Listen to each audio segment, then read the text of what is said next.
tayo ng turmeric powder na may luya at of course na may carrot. Gagawin natin itong powder. Ito na ang ating nabalatan na kabisi. Ito po ang ating turmeric. Ang gagawin natin sa turmeric mga kabisi ay ating kudkurin. Ang isunod natin kudkurin mga kabisi ay ang ating carrots. Ang atin na namang ikudkod ay ang luya. Ito na mga kabisi ang ating luya at ang ating carrots. Isama na natin dito sa ating turmeric. Kasi silang tatlo, luya, turmeric, at saka carrots, ayan po ang gagawin nating powder. So na, paghalu-haluin natin ito. Kasama ko pala si Inday. Huwag niyong kalimutan si Inday. Yakap-yakap naman pag may time. Ang gagawin natin ay salain. Kunin natin ang pinakakakang katas ng ating turmeric. Oh. Eto na mga kabisi, nandito na ang ating turmeric, luya at saka carrot na juice. So ilagay na natin ito sa lutuan. Dapat baga, yung makapal na lutuan. Magdagdag tayo ng 1/4 na sugar. Ito mga kabisi. Okay, tatlong ganito lang. Tunawin muna natin yung sugar dito na 1/4. Saka natin isa lang ito sa apoy. Eto mga kabisi, isinalang na natin dito sa apoy. Ito na yung carrots, turmeric, at saka luya na gawin nating powder. Madalas lang tayong gumagawa ng turmeric oil. Pero ito mga kabisi, ang gagawin na natin, hindi lang turmeric oil, kundi hindi turmeric, luya, at saka carrot na powder. Powder naman ngayon mga kabisi. Ito na, nagbukal na siya mga kabisi, kumukulo na ang ating turmeric, luya at ang ating carrot na powder.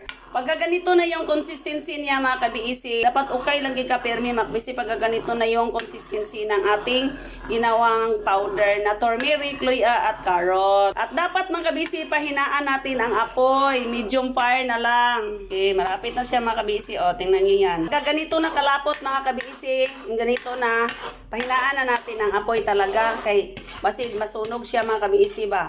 Ito na mga kabisi. Ito na, para na siyang tira-tira talaga. Pagka ganito na ang itsura mga kabisi, nagtutulungan-tulungan na kami na hindi magkumpul-kumpul ba. Di siya magbugol-bugol, hindi siya magtibugol.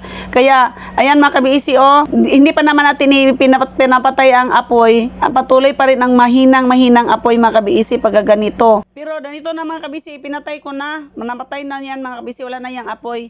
Kinukuskus-kus na lang namin yung mga nagtibugol-tibugol, yung mga nagbuo-buo ba.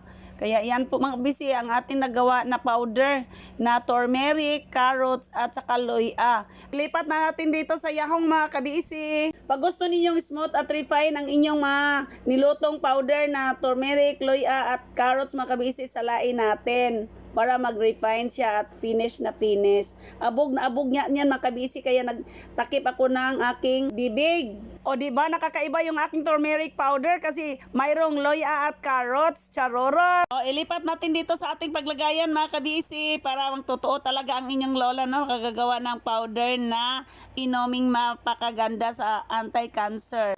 Inom tayo ng ating turmeric na ginawa. Turmeric na may luya at may carrots. Diba? Ito lang kadami ang ating ilagay mga kabisi. Diba? Tingnan ninyo yan. Pure na pure. Turmeric na may luya at carrot. Ayan. Tikiman na.